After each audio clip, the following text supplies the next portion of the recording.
Okay, so we're going to read through Esther chapter 8. The title above this chapter is Esther Saves the Jews. On that day, King Ahasuerus gave Queen Esther the house of Haman, the enemy of the Jews, and Mordecai came before the king, for Esther had told how he was related to her. So now the king's finding out about their relationship, that they're related.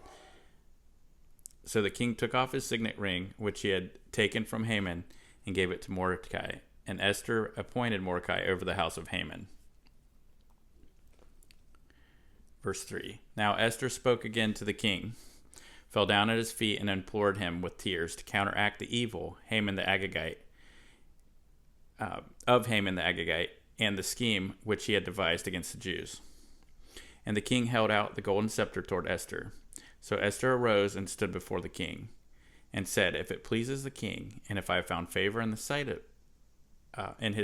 and the thing seems right to the king, and I am pleasing in his eyes, let it be written to revoke the letters devised by Haman, the son of Hammedatha, the Agagite, which he wrote to annihilate the Jews, who are in all of the king's provinces.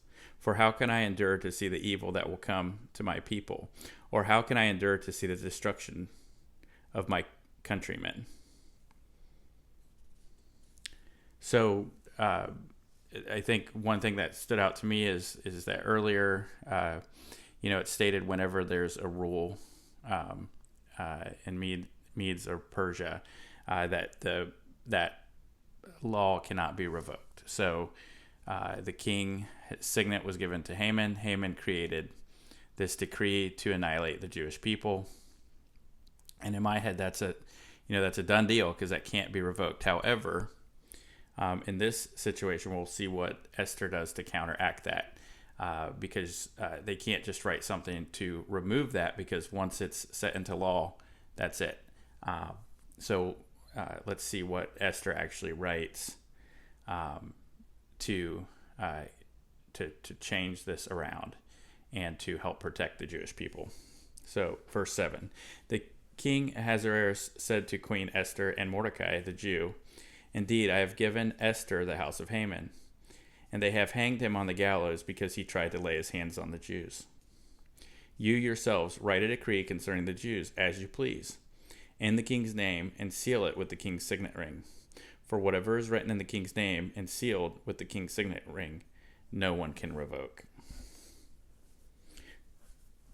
So the king's scribes were called at that time in the third month, which is the month of Sivan, on the 23rd day, and it was written according to all that Mordecai commanded to the Jews, the satraps, the governors, and the princes of the provinces, from India to Ethiopia, 127 provinces in all, and to every province in its own script, to every people in their own language, and to the Jews in their own script and language. And he wrote in the name of King Ahasuerus, sealed it with the king's signet ring, and sent letters by the couriers on horsebacks, riding on royal horses bred from swift steeds. By these letters, the king permitted Jews who were in every city to gather together and protect their lives, to destroy, kill, and annihilate all the forces of any people or province that would assault them, both little children and women, and to plunder their possessions.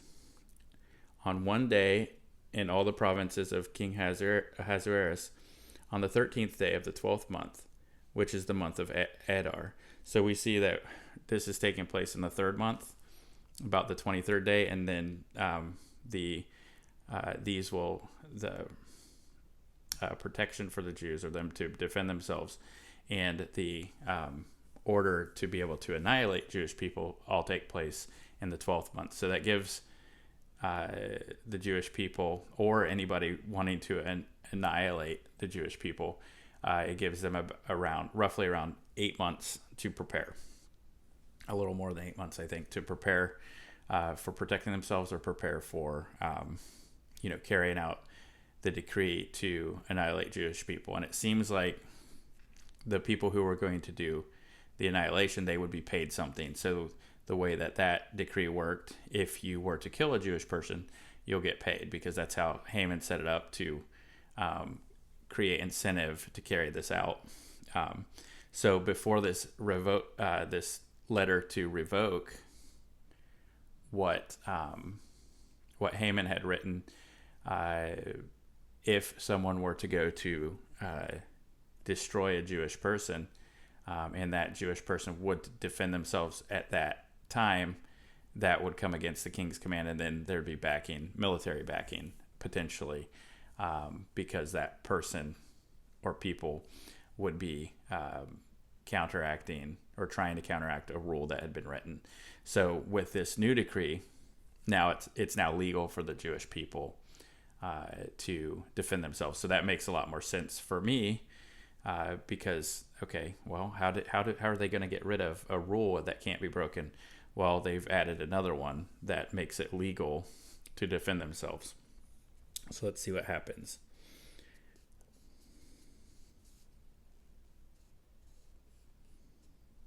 Verse 12. On one day in all the provinces of King Ahasuerus, on the 13th day of the 12th month, which is the month of Adar. Verse 13. A copy of the document was to be issued as a decree in every province and published for all people, so that the Jews would be ready on that day to avenge themselves on their enemies. The couriers who rode on royal horses went out, hastened, and pressed on by the king's command. And the decree was issued in Shushan, the citadel. Verse 15. So Mordecai went out from the presence of the king in royal apparel of blue and white, with a great crown of gold and a garment of fine linen and purple. And the city of Shushan rejoiced and was glad. So it's important to note here, when Haman wrote his decree, the city was perplexed. And now when this one is written, this is making sense. Hey, we're glad about this.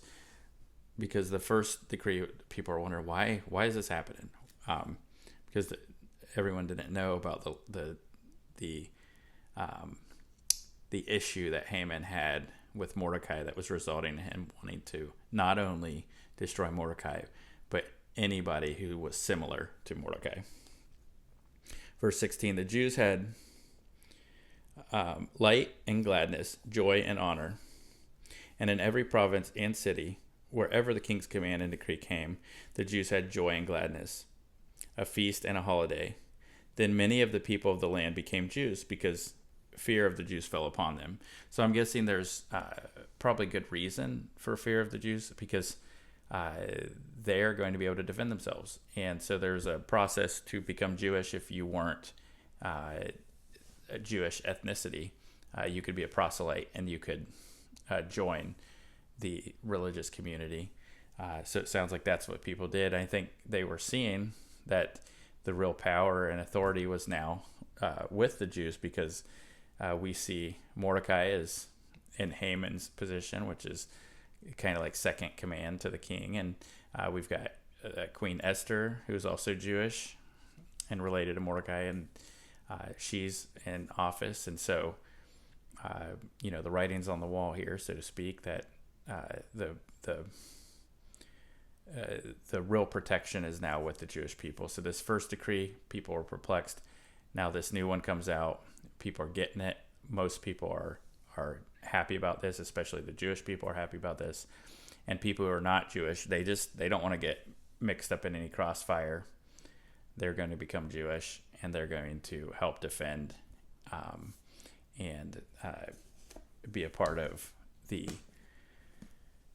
decree that protects the Jewish people. All right, so next we will read chapter 9. We've only got a couple chapters left, so I look forward to reading that soon.